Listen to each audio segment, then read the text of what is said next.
Well, life is an unpredictable thing, isn't it, everybody? Rudy, Timmy's Emporium, third floor basement, 4-story tetherball's. Hope everyone's having a great day today. Today we're going to talk about the updates in Flesh and Blood. I got the cheesy gifted from me from a patron Wall Street Bets shirt on today because the market's getting a little sloppy. We're getting a little scared. People are getting a little paper handy. So today's video is going to be focused around mostly, it's going to be 50-50 between kind of Magic and Flesh and Blood because we're seeing some interesting market shifts and I need to go over this stuff, okay? First, in general, for those of you just like to kind of thumbs down and run out and hide back in the fetal position, just this, too long, didn't want to read type thing. Magic reserve list cards are feeling pretty toppy. We've been talking about that the last few weeks on the channel. So, I have noticed lower tier reserve list cards, the cheap stuff, cards under like 20 bucks, Homelands, Ice Age, Rudy Family, Rudy Coin, all the cheesy stuff has really been, there's a lot of retracement happening. Revised cards have been getting really, some revised cards are down between 10 and 40% from the highs on the buy list and eBay sold listings. Now, again, it sounds dramatic, but when Wheel of Fortune was 100 bucks and it goes to 1,000 and now it goes back to 500, well, that's a 50% drop from the high, but we're still 400% higher than where, so it depends on where you got in, Giggity. It's kind of, depending where your entry point was, that's really kind of dictates what your personal experience will be. So that's what's happening with reserve list cards. Sealed product in the Magic world, similar thing. Across the board, overall, 99% of all sealed product has almost completely stabilized. We're not seeing Kaladesh go higher. We're not seeing, Dominaria, Eldritch Moons and Shadows and BFZs and Oaths and, Amon Kitty Cats and Hour of Devs in your wallets, and even the newer stuff, the Ixalons, Throne of Drain your wallets, Core 20, which had, everything's, now the sealed product doesn't seem to be dropping at all. Haven't seen any downticks. I mean, I don't consider a downtick to even be noticeable to show up on the radar unless it's at least 10%. If something goes up 1%, down 2%, or, I don't really consider that's market noise. So sealed product, completely flat. Very calm right now. Now, we'll come back to that. So, let's jump over to Pokemon. I know, I didn't even tell you I was going to bring that crap up. That's what happens. You get blindsided by a fish in your face. So, Pokemon, for those of you who are into the Pokemon sealed product, which I have been in the past, then I was a Timmy, and I got scared and ran and hid in the corner, and now I'm back in the Pokemon sealed product world. I would, Rudy, not a, third floor, not a financial advisor, in a basement wearing a shirt that somebody gave me. I mean, get real advice, folks. Seriously, not a guy who doesn't even have a job in a basement. But seriously, Pokemon, you got Battle Styles boxes. Those things hit almost $200 a box. And now they were averaging between 130 and 160. And now, all of a sudden, the last wave of Battle Styles show up that I'm aware of. And the box prices dropped all the way to $100. Huge downshift in pricing. Like, I'm sitting here going, yeah. And, if you have no position in this, or if you have a little and you want to add to it, again, when we get situations where there's blood in the streets, bear market, with downshift, whatever terminology, slang words you want to use, you need to be, these are the times, like I'm looking at Pokemon Battle Styles, I'm like, there are distributors that charge between $82 and $90 a box from 2 distributors, or $89 and change, and if you pay on credit card, it's $91. I mean, $90 a box wholesale Battle Styles. The suckers are $100 on the market.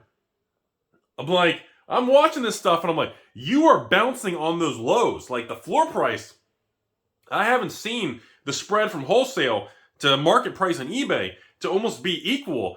I mean, this is, just keep an eye out because again, the market, all the stores got their last bit. They're flushing it out in the market and that's what's happening. Serious opportunity here. Okay, now we're jumping to Flesh and Blood. Flesh and Blood is literally a bloody mess right now. There is just panic. I probably shouldn't have waited a couple minutes in the video in case you guys clicked off. Flesh and Blood this is the biggest downturn I've seen in Flesh and Blood since probably I've started working with this since we launched 2 years ago when I actually started putting on the channel, talked to the company, and actually got involved with this stuff since it came to market at the beginning with the alpha boxes. Right now, the most amount of negativity, bearishness, I'm talking just, it's dead, any form of meme terminology you want to use. I mean, we are talking serious negativity is slamming the system right now. This is the first real test Some people are already calling this is like the Fallen Empire's Ice Age era of Flesh and Blood now after the boom. People are already making up terminology. It's too early to say. The market's got to determine what it's worth, what's going to happen. But let me tell you all something. The market sentiment has changed big time. The bullish attitude in every store saying, oh, I'm going to hold Monarch to 1,000 like what Rudy says. And now Monarch boxes, well, actually Monarch's held up pretty good. Monarch boxes peaked at $650, $700 a box before release. So hopefully you didn't pay $700 a box. Yikes. Then they hit a low, which is right now, they're bouncing around between $380 and $420. A little giggity. So on average, about $400 a box. And if most people have to pay tax, let's just call it $400. It's a little higher, but let's just say $400. And it's actually holding, which is very surprising because we're continuing to see additional supply of first edition boxes hit the market from all these stores that held back a case or, decide to invest and wait for Monarch to go to 1,000 like Crew First Edition did. And you're seeing the stores that kind of put a couple boxes, a couple cases aside. Now you're starting to see these stores go, oh man, and now Monarch Unlimited's coming. Wait, there's a new Pokemon Chilling Reign coming? Oh wait, how much do I owe for Modern Horizons from Wizards of the Take My Wallet Coast and Your Wallet Face? Holy crap. Bob, where's Lumber? He's with your ex? Okay, get the Bobs in here. That's what's going on. They're calling meetings. People are liquidating. The product's coming to market. The system right now is flushing product. Cold foils are dropping. Sealed product across the board. Well, unless it's alpha sealed product or first edition arcane. Crew prices peaked at $1,500, $1,600. They seem to have retraced about $1,200 to $1,300 plus tax. Monarch First Edition is flat, completely flat at $400 a box. So that's where we're at, folks. Now that I've laid it all out, losing my voice here, I'm getting too wound up. Let me give you all my opinion on what I think is going to happen next. Okay. I know a lot of people are going to be maybe not happy to hear this, but I'm going to be honest. I think things get worse. I think Flesh and Blood prices across the board, we are on the verge, or we have already started hitting the first bear market of 2021. I think we could be entering an era of soft prices across the board, not just limited to Flesh and Blood. I think this is going to spill through all collectible assets. I started getting messages and other things from about some of the Pokemon people in the Poke world, talking about some of the modern era cards, the vintage prices of sealed boxes of Pokemon, and how they've kind of stopped growing. They've retraced quite a bit from the highs. For example, hold on. I can't get to it. There's too much stuff in the way. Anyways, but the same thing with the graded Pokemon. Some of the bulk slabs and junk era slabs of Pokemon. There's a lot of slang words being thrown around right now. I believe the momentum has shifted. So if you're a momentum trader, if you're leveraged, you like to just throw money in, flip things, do that. Right now, those people are being weeded out. Because essentially, what's going to happen here, this tidal wave of bearishness is going to start flowing through. And of course, people get angry. Oh, Rudy's pumping the market. Oh, crap. Now he's talking about bad things. Whatever direction the market's going to go, we're going to talk about it. Whether that makes you happy or not, that's not the point. We got to discuss what's going on. Right now, it is what it is. The data shows that the momentum has cracked. The momentum of it's like a momentum stock on Wall Street. When an equity just constantly pushes, that's great. Whether it's GME to the moon, your doggy coins, whether you're AMC at the movie theater and getting 14 popcorns, the momentum's great, but when the momentum shifts, it just goes hard. And I think right now, collectible world is on the verge of that. I think Flesh and Blood is actually going to take the hardest hit out of Magic and Pokemon. I think some of the other newer startup card games, similar like Digimon, maybe Final Fantasy, Dragon Ball Super, some of these other card games I think could have similar, more aggressive repricing. It depends on what kind of people are involved in those sectors. I don't follow the details, so I'm not that knowledgeable, so I can't really give you guys a really good, honest opinion on that. The card games I am involved in between, Magic, Flesh and Blood, Force of Will, and of course Weiss, and of course, what did I miss? Flesh and Blood? A Pokemon, duh. And, on these card games, I can give you guys a better opinion. But I do believe Flesh and Blood's going to take the hardest percentage hit. And yes, people are asking all the time, Rudy, why do you think this happened? What's that? It's probably coincidences and coinkydinks and patterns are something that human beings are naturally wired to look for. And when there's not a pattern, when there's not a quinky-dink, you know, we kind of, as humans, tend to create our own patterns. If you look at a bunch of lines or a bunch of dots long enough, the human mind will create a pattern even if a pattern doesn't exist. And I believe, to me, I noticed an immediate shift when the crypto world had the huge 30 to 60% drop depending on what coin or token you're involved with.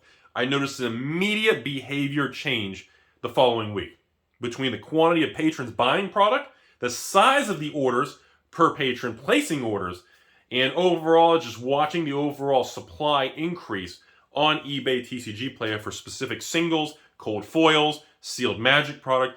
The supply ratcheted up. I noticed there was a behavioral shift to raise capital or kind of hedge, you know, in case it kept going down, which obviously now we know, you know, in the crypto world there's a hard tanking. It tried to come back, it's flat now. It's trying to reprice itself from the highs and the lows, and we're somewhere in the middle now, which is a good thing for a market. You need market remember all this stuff, collectibles, crypto, trading cards, and anything you're involved with. The market always overshoots and undershoots. So when, you know, if Bitcoin goes to $1 million, it may be overvalued, but then when it tanks back down to 1,000, it's probably going to be undervalued. Because the market, the newer the asset class, the more difficult it is to get the item's true value. Whether you love or hate crypto, magic cards, Rudy card, you know, no matter what you're into, stepmoms, ex-girlfriends, whatever, it's difficult to figure out the true value, and it takes the market time to price these. It tests things. It pushes it higher, pushes it lower to see if the bids show up. It pushes it higher to see if people keep doing it. You know, you kind of test that. That's healthy. That's natural market movements. So based on all that information, I want to comment on the flesh and blood before we go back to magic, and that is, it's going to breed tremendous opportunity for the future here. So if you've been living under a rock, if you're not part of the fab world, if you think it's dumb, it's just Rudy coin or whatever, you know, whatever. Be aware, we are looking at Monarch Unlimited in a couple weeks, depending when you watch this video. It's probably going to, usually this stuff takes a little longer than original estimations because shipping in post, you know, virus world is just a mess. But Monarch Unlimited, yes, if you're a patron, I'll be running the Monarch Unlimited with Blitz Deck, nice little combo thing. It'd be really nice, and man, the pricing's aggressive. Holy crap. And then after Monarch Unlimited, we're going to have another WTR and ARC and the first ever Crucible of War Unlimited Edition. So we'll have a bunch of unlimited product, and then later on, there'll be like a crew, an extra wave, and other waves, or whatever it is as we go to the end of the year. And of course, there's a new Flesh and Blood set. The other big, but you're talking 3 months away. It's, you know, hopefully Legend Story Studios can stay on that, you know, three sets, maybe 4 sets a year. I think 3 to 4 sets a year is perfect. I think, you know, like how long we had to wait from Crew to Monarch was disastrous and dangerous to the brand. But moving forward, if we can get, you know, 3-4 months there's new product, I think we'll be good to go. Keep in mind, going into July, MetaZoo is officially going to be launching distribution, you know, with the big distributors to get full distribution in the United States. And we're going to be running huge promotions, pack openings. I want to see these things. We're going to be having huge bundles and variety kits. And in the works, like I said, it's not completed yet, but we do have some exclusive items in the works between, I can't give the details because the artwork and the artist, things aren't completed yet, but exclusive cards and special things in the works as just a really fun promotion. So to get people involved and just have fun with it, it'll be a totally fun thing. Anyways, so be aware though, in these bear markets, in the downturns right now, like I said, I've been watching Monarch First Edition boxes. And again, my magic number is if these things keep dropping and we hit that 300 range, or 300 flat is kind of my thing, and if we break below 300, dude, I want it all. I tell you, if I could buy 1,000 boxes of Monarch First Edition between 2 and 250 range or something, I would absorb that whole thing because I would love to do a mass box opening. I haven't done a mass box opening in years. In Monarch First Edition on a large scale, with the legendaries and of course the library, which I still haven't seen in person, you know, even if libraries stabilize at 2,000 a card, you know, I was like, man, you know, in the legendaries, I mean, I've seen some of these legendary prices and I'm going like this, I'm swirling the Rudy mustache here thinking, dude, this is starting to get juicy. And like I said, I would love to do that because as of the filming of this video, Monarch First Edition boxes, if you crack the boxes on a large 60 plus box scale, they are still averaging an expected value of around between $400 and $600 a box.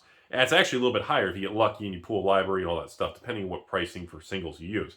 And I'm like, man, even if the EV stays at 400 or 500, if these boxes can crack below 300 and get to the twos, you can crack boxes for the twos on a large scale, remove variants in net 400 to 600 range, or mass box them all, sort them, inventory them all, get them ready, and do what I did years ago. Get all the, like, build 500 eBay listings, set them all to kind of so they're not public and you can't see them yet, get them all in the draft stage. Dude, and then right when the market recovers the end of the year or something, man, have all your inventory, have 400 eBay listings, and just bam, put them all public, set the prices high. When the EV's back to 600-700 range, oh my God, you'll 3x your money, man. And it'd be a lot of fun, and you can keep your favorite cards. So I just want to comment on that. As far as more whales and higher net worth individuals, be aware. I think there could be some opportunity in Crucible First Edition when Crucible Unlimited comes out, because you will see a market shakeup. You're going to see, how do I say it? You'll see people get a lot of anxiety when Crew Unlimited comes out. And Crucible First Edition goes from 1,500 to, like I said, maybe 1,100 or 1,200 range. You could see a very tiny blip there. And there'll be a small window of opportunity for people who've missed out on that product to actually get some of the boxes. That's my opinion. Same thing, well, Alpha boxes, WTR, and ARC First Edition it's kind of really not even worth conversation anymore. Those things are so, the problem is, even if the market softens on those, there's such a small amount left. It's like magic the older the sealed product gets. It doesn't matter what the cards do or the market does, because there's just not much left of it. And the people who do have them left, they just don't care if the market goes down 10%, down 30%, or up 30%. Because they've held it so long, it just doesn't matter to them. So I don't think, now again, for some reason, if Arcane First Edition boxes can go back down to like 2,000 or 3,000 a box from that 4 to 6 range, oh my God, like, I would tell you all to do it, but I'm just going to keep an eye on that for myself, kind of thing. In the Alpha boxes, if those things can go from about 7 to 10,000, if they can retrace to below 5, oh man, that is some spice. But so that's what I see going on. I just want people to be aware. I believe we are entering a bear market right now. I believe that the crypto spiked it, and a lot of people moving money out of crypto and doing excessive spending with me and other stores and other online dealers, whatever. Because again, I can tell you all for a fact, like even on my Monarch First Edition promo launch, I had a record 191 crypto payments from patrons. 191. Now before that, the most I ever did was like 50 to 60. Then before that was like 30. Before that was 25, 21, 26, bounced between 20, 30, then 40. I had almost 200 orders were through crypto. Now, of course, people are saying, well, I'm curious. Number one, let me answer your questions. Yes, I held on to all the crypto. Yes, I lost on average 30, 40% of the money selling the Monarch First Edition and holding the crypto. The crypto tanked. It is what it is. It is, I don't stress about stuff like that. Yes, I do still own all the crypto. No, I don't have plans on selling it. Yes, the 4 major ones, the Algo, the Cosmos, and Tezos, and of course, ETH 2.0, all of that stuff is staked and is still been making, I think I'm probably up to, since I've been doing this, to be honest with you all, I'm probably sitting at between $3,000 and $5,000 just in interest from staking the crypto. Quite a bit just in the last few months, quite a bit. So anyways, that's where things are. I just want you all to be aware. When things boom, we got to talk about it. When things crash or things a bear market, we've been through this. I've been on YouTube going on 6 years soon. I've seen the bull markets. I've seen the bear markets of Magic, the reserve list tanking, the 2020. We've seen it all. So if those of you have been around a while, we've seen the highs and lows, okay? And I just want you all to be aware. The market has shifted. Now, I don't know if we're fully going to tank or what's going to happen, if this is a blip, short-term or long-term, but just be aware, we are experiencing a shift right now. So, yeah, have a great day.